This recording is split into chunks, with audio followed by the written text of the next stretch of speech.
दी banking गुरु channel में आपका स्वागत है। आज हम इस वीडियो में स्टेट बैंक ऑफ इंडिया के Q3 2021 के रिजल्ट्स एक्सपेक्टेशन के बारे में डिस्कस करेंगे। FII फ्लोज क्वार्टर में 1,20,00,000 के FII के फ्लोज आए। In turn the money has come to the banks and State Bank is the biggest gainer. In turn, the cost of deposits have come down or it has stagnated, and this will lead to a good profits net interest margin for the bank in this quarter. This will also improve the CASA of the bank to the extent of say 20-25 basis points. Bond yields, जैसे RBI governor ने कहा है कि their stance is to keep the bond yields low. In turn, the net asset value of the bonds will also be better. And State Bank of India, because they are not able to deploy big chunk in the corporate lending, they have deposited with the government paper or the bonds, and उनका value बढ़ने से this will be in turn giving a good treasury profit. Mark to market जितना भी उन्होंने किया होगा treasury profit से it will have a positive impact on the quarterly results. हमने जब लास्ट वीडियो किया था state bank of India quarterly results Q2 के लिए, उस समय SBI कार्ड्स की वैल्यू थी तकरीबन 800-850 रुपया। आज SBI कार्ड का शेयर 1,000 रुपये पे ट्रेड कर रहा है। That means it gives a gain of say 100-150 rupees to the share holders, and State Bank being the biggest share holder they will also get a benefit of 150 rupees. And definitely the chairman will be mentioning this fact in the press release. NPA की बात करें तो जैसे हमने अपने दूसरे video में भी बात किया है, PSU बैंक्स का जो हमने वीडियो किया था, NPAs हम दो चरणों में डिस्कस कर सकते हैं, pre Covid and post Covid. अब प्री कोविड 31 जनवरी 2020 से पहले के जो NPAs हैं, एक तो बैंकों ने 70-80% of that has already been provided for.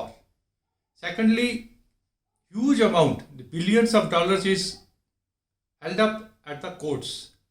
Top 15 accounts को अगर देखें, अगर उसमें से 2-3 अकाउंट भी कोर्ट्स बैंकों की फेवर में डिसाइड कर देते हैं नेक्स्ट 21-22 फाइनेंशियल ईयर में, तो this will be a big gain for the banks because they have already provided for say 20-25% of the recovery will straightway go to the profits of the bank for the next financial year. बड़े बड़े नाम अगर लें, Bhushan Steel, Amtek Auto, lot of infrastructure companies, तो काफ़ी पैसा फंसा हुआ है और वी होप कि नेक्स्ट फाइनेंशियल ईयर में कुछ ना कुछ रेजोल्यूशन इसका हो जाएगा. Now coming to the NPAs post covid, where the RBI has given the restructuring का उन्होंने परमिशन दिया हुआ है. 2 साल तक ये अकाउंट्स जो हैं स्टैंडर्ड रहेंगे, and bank is providing for that also. तकरीबन 60% लोगों ने तो अवेल ही नहीं किया ये रीस्ट्रक्चरिंग मॉरेटोरियम. जो 40% ने किया भी है, उसमें से भी 10-15-20-25% ही उसमें से NPA जाएंगे, और जो NPA भी जाएंगे उनमें भी ज़रूरी नहीं है कि वैल्यू ज़ीरो हो जाए, कुछ ना कुछ रिकवरी तो हो जाएगी. 10% of the whole book which has been restructured, अगर वो NPA में जाती भी है तो to that extent the banks are already provided for that. Retail loan growths की बात करें, quarter on quarter State Bank will be showing a better growth because this quarter the home loans, car loans, personal loans सभी जो है better way में उनका growth हुआ है, and this will lead to the good net interest margin for the bank. अब share market अपने peak पे है, ऑल टाइम हाई, सेंसेक्स भी और निफ्टी भी. This in turn will have a good effect on the NPA resolution. कैसे? क्योंकि जब शेयर मार्केट की जो कंपनीज हैं उनकी इतने ऑल टाइम हाई वैल्यूएशन चल रहा है, तो second rated third rated companies की वैल्यूएशंस जिनकी कम है वो एक टेक ओवर टारगेट बन जाते हैं. तो जिन कॉर्पोरेट्स के पास पैसा है वो उनको टेक ओवर की कोशिश करते हैं, और कुछ कंपनीज जो ऑलरेडी NPA हैं जिसमें इमूवेबल प्रॉपर्टी है, अच्छी मशीनरीज अवेलेबल हैं, वो रेजोल्यूशन के लिए अच्छी आसानी से रिजॉल्व की जा सकती हैं, और कॉर्पोरेट्स उसमें इंटरेस्ट लेना शुरू कर देते हैं और अपनी इनऑर्गेनिक ग्रोथ के लिए इन कंपनीज के ऊपर रेजोल्यूशन में हेल्प करते हैं. इजीली रिजॉल्व होने के चांसेस ज़्यादा रहते हैं. तो next year we expect because of this very high valuations for a good companies, the second, third rated companies will also lead to a good resolution of the NPAs for the banks. And State Bank being a big player and having a huge NPAs should get a good benefit out of this share market. Now the digitalization and transaction through the digital mode is a norm than an exception. So this leads to a low cost of operations and that leads to a good amount of benefit in the profits. तो state bank की तकरीबन 90% transactions digitalisation के through होती हैं. तो this will be a big gain for the bank as the transactions going ahead will grow with the digitalization. The operations will be low and it will lead to a good profit. Last year merger of PSU banks 10 bank बना दिए गए. अभी वो merger complete नहीं हुआ है. There are some hiccups in that merger also. Some good corporates, some good borrowers as well as the depositors who like to be with the PSUs might have shifted or they might be thinking of shifting from the other PSUs to the State Bank of India.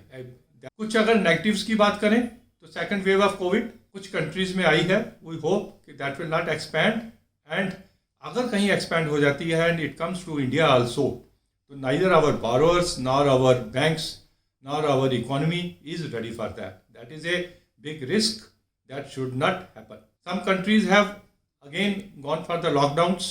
We hope that will remain in a very specific area और वो expand नहीं होगा और वहीं पर उसको control कर लिया जाएगा. जैसे हमने रिस्ट्रक्चर लोन्स की स्लिपेज की बात की, अब जो हम एक्सपेक्ट कर रहे हैं 10% स्लिपेज अगर वैसा नहीं होता है और इकॉनमी उसी लेवल से ग्रो नहीं करती है तो there might be more NPAs. That is a risk which we cannot rule out, but we have to be very cautious on that front also.